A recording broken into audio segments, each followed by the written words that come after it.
జై సేవాలాల్, జై జై సేవాలాల్. మిత్రులారా,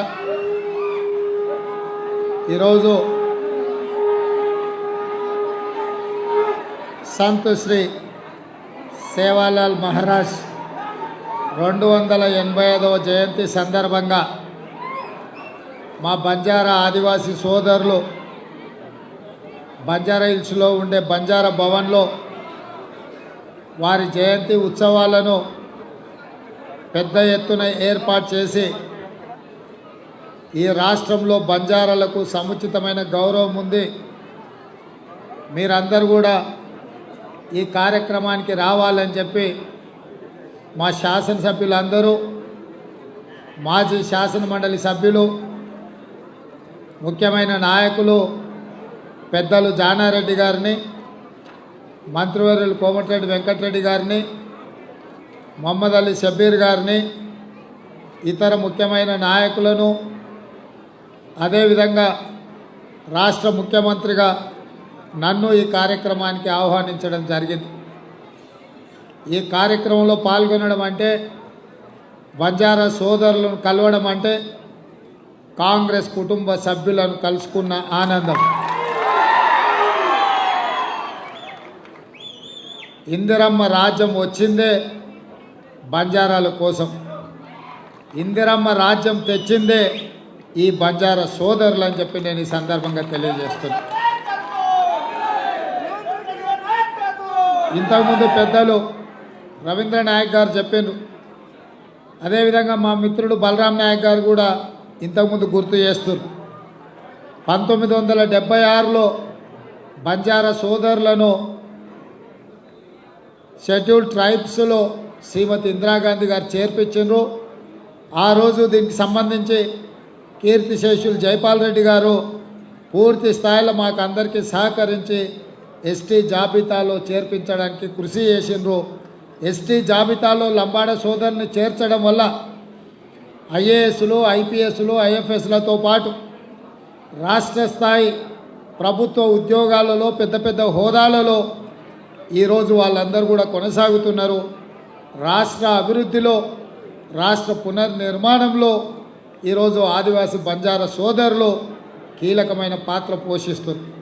అదేవిధంగా శ్రీమతి సోనియా గాంధీ గారు యూపీఏ చైర్పర్సన్ ఉన్నప్పుడు ఉపాధి హామీ కూలీ పథకాన్ని తేవడమే కాదు, ఎస్సీ ఎస్టీ సప్లైని ఆ రోజు చట్టబద్ధత కల్పించి నిధులలో గిరిజనులకు, ఆదివాసీలకు, దళితులకు వాళ్ళు ఎంత జనాభా ఉన్నారో ఆ దామాషా ప్రకారం నిధులు కేటాయించే విధంగా చట్టాన్ని చేసి చట్టబద్ధత కల్పించింది శ్రీమతి సోనియా గాంధీ గారు. అయినా ఆదివాసీ లంబాడ సోదరులకు సంపూర్ణమైన న్యాయం జరగాలి అని అంటే తెలంగాణ రాష్ట్రం రావాలి అని చెప్పి ఎంతోమంది బంజారా సోదరులు ఆనాడు ఉద్యమంలో పాల్గొన్నారు.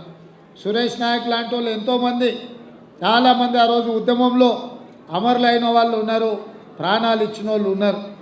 అందుకే ఈరోజు మీ అందరి పోరాటాన్ని చూసి శ్రీమతి సోనియా గాంధీ గారు తెలంగాణ రాష్ట్రం ఇచ్చిన రాష్ట్రంలో 10 సంవత్సరాలు మీకు సముచితమైన స్థానం కల్పించి చదువుకున్న పిల్లలకు ఉద్యోగ ఉపాధి అవకాశాలు కల్పిస్తారని మేము అందరం ఆశించినాం.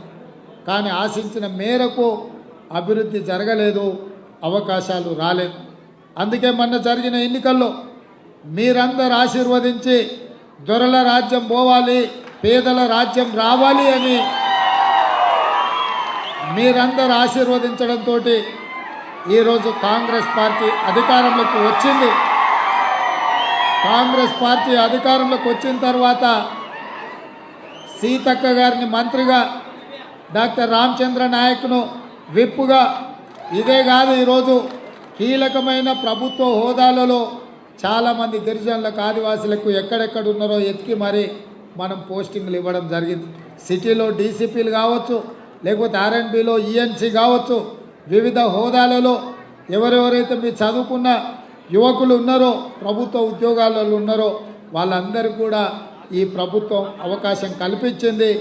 ఇదే కాకుండా మా బాలు నాయక్, మా ఎమ్మెల్యేలు అందరూ వచ్చి శ్రీ సంత్ సేవాలాల్ జయంతి సందర్భంగా మాకు ఆప్షనల్ హాలిడే ఇవ్వాలి సార్, మా దేవుడు మేమందరం కూడా ఈ కార్యక్రమాలు జరుపుకోవాలంటే మీరు సహకరించాలి అని చెప్పిండు. అందుకే తక్షణమే ఒక్క నిమిషం కూడా ఆలోచన చేయకుండా సంత్ సేవాలాల్ జయంతిని ఆప్షనల్ హాలిడే కింద రాష్ట్ర ప్రభుత్వం నిర్ణయం తీసుకున్నది.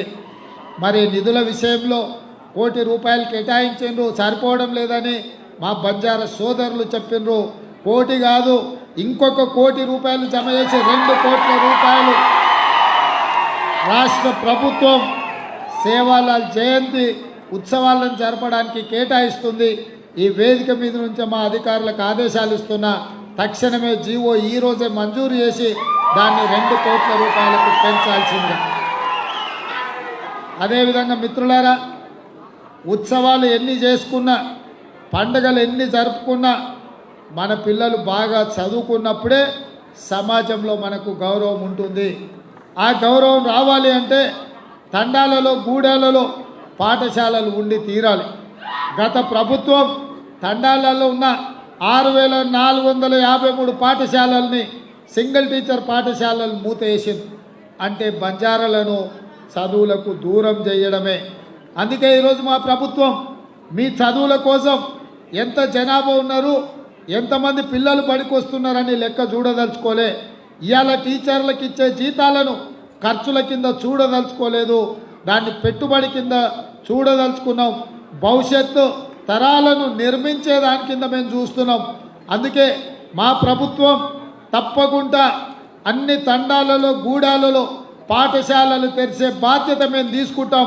చదువులు మీ తండాకు తీసుకొచ్చే బాధ్యత మా ప్రభుత్వం తీసుకుంటుంది. దానికి సంబంధించిన చర్యలను అన్నిటిని ప్రభుత్వం చేపడుతుంది.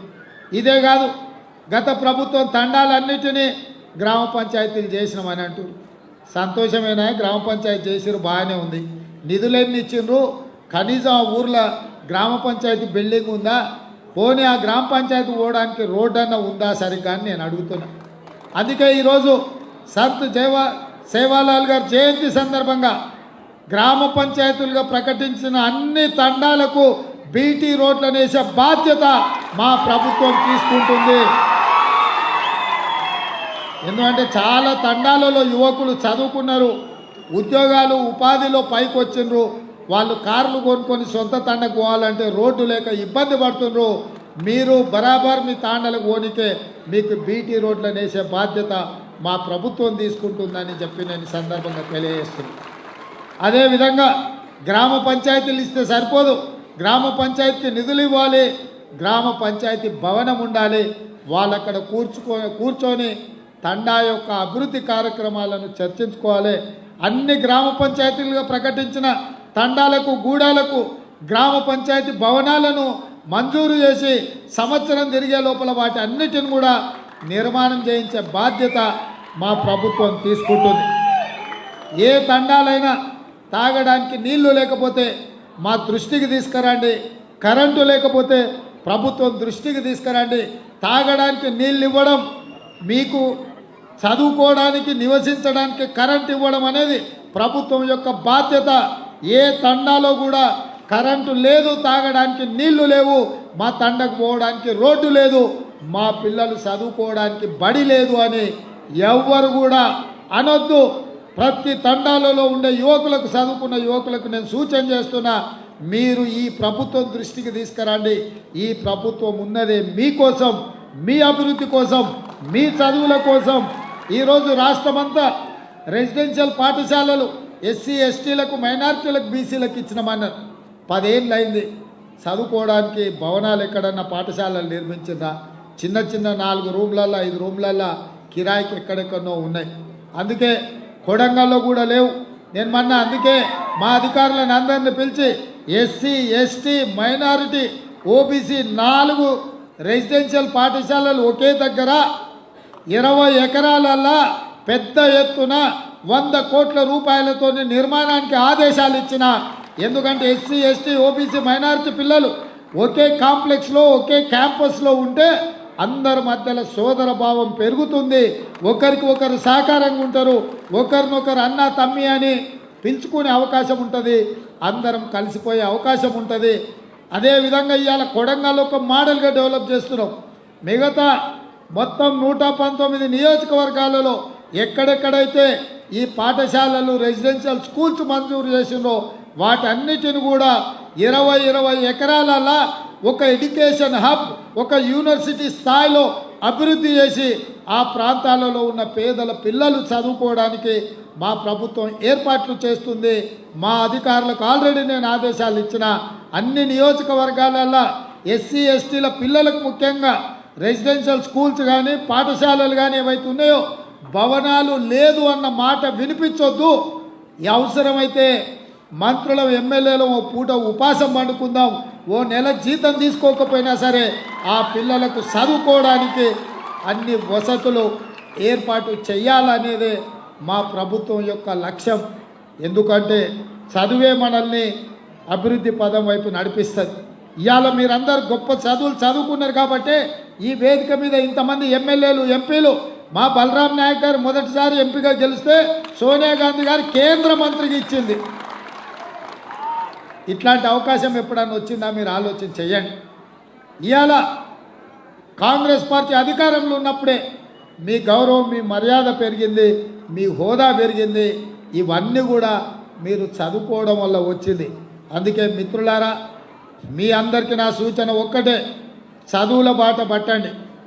చదువుకున్నప్పుడే సమాజంలో మనకు గౌరవం ఉంటుంది. సంత్ సేవాలాల్ గారు కూడా మనకు చేసిన బోధన అదే, మద్యానికి మాంసానికి దూరంగా ఉండండి అని సంత్ సేవాలాల్ గారు మనకు చెప్పింది. కాబట్టి ఇవాళ వారు సూచించిన మార్గంలో, వారు ఆదేశించిన సన్మార్గంలో మేమందరం మనమందరం మా ప్రభుత్వం పనిచేస్తుంది, ఆ దిశగా ప్రయాణం చేస్తుంది. ఇక్కడ విద్యార్థులు చాలామంది వచ్చారు, బాగా చదువుకోవడంతో సమాజంలో మనకు గుర్తింపు వస్తుంది. తప్పకుండా మీ చదువులకు, మీ అభ్యున్నతికి, మీ అభివృద్ధికి ఈ ప్రభుత్వం 100% తోడ్పాటును అందిస్తుంది. ఏ అవసరం ఉన్నా, ఏ సందర్భం ఉన్నా మా ఎమ్మెల్యేలు, మా మంత్రులు, మేము ప్రభుత్వం అంతా అందుబాటులో ఉంటుంది. మీరు చూసింది ఇవాళకి 70 రోజులు అయింది, ఏ ఒక్క రోజు కూడా సెలవు తీసుకోలే. ఎవరు వచ్చినా కలిసినాం, ఎవరు ఏది అడిగినా చేయగలిగిందంతా చేసినాం. మేము కనిపించకుండా దాచుకునే ప్రభుత్వం కాదు, మేము కలిసిమెలిసి పనిచేసే ప్రభుత్వం, మీకోసము కష్టపడే ప్రభుత్వం. ఇంకా చేయాల్సింది చాలా ఉంది, మేము చేస్తాం. రాబోయే పార్లమెంట్ ఎన్నికల్లో కూడా మీ ఆశీర్వాదం ఉండాలి, మీరు అండగా నిలబడాలి, మాకు శక్తినివ్వండి, మిమ్మల్ని అభివృద్ధి పదం వైపు నడిపిస్తాం. రేపు ఏ అవకాశాలు మన లంబాడ సోదరులకు పార్టీ అవకాశం ఇచ్చినా వాళ్ళని గెలిపించుకోవాల్సిందిగా టికెట్ ఇచ్చిన ఆయన దగ్గర నగదు ఉండకపోవచ్చు, కానీ మా రాములు నాయక్ లాంటి దగ్గర నగదు సాధనే ఉంది. అందుకే ఇక్కడ వీళ్ళందరూ కూడా ఎవరికైనా టికెట్ ఇచ్చినా, పార్టీలు అవకాశం ఇచ్చినా పని చేయడమే కాకుండా 10 రూపాయలు సాయం కూడా చేయదు. ఎందుకంటే సేట్లు చాలా మంది ఉన్నారు, నాకు తెలుసు. మా కొడంగల్ తాండూరు నుంచి బొంబాయి, పూనా పోయి 100,000 కోట్లు సంపాదించుకున్న లంబాడి సోదరులు నాకు తెలుసు. వాళ్ళందరూ కూడా మీరు చట్టసభలకు పంపించినప్పుడే మీ తరఫున వాళ్ళు కొట్లాడతారు, మీ తరఫున వాళ్ళు మాట్లాడతారు. వాళ్ళకు పార్టీ అవకాశం కల్పిస్తుంది, వాళ్ళని గెలిపించుకునే బాధ్యత మీది అని తెలియజేస్తూ మీ అందరి దగ్గర సెలవు తీసుకుంటున్న మిత్రులారా. రామ్ రామ్ టోరీ గోర్ బంజారా.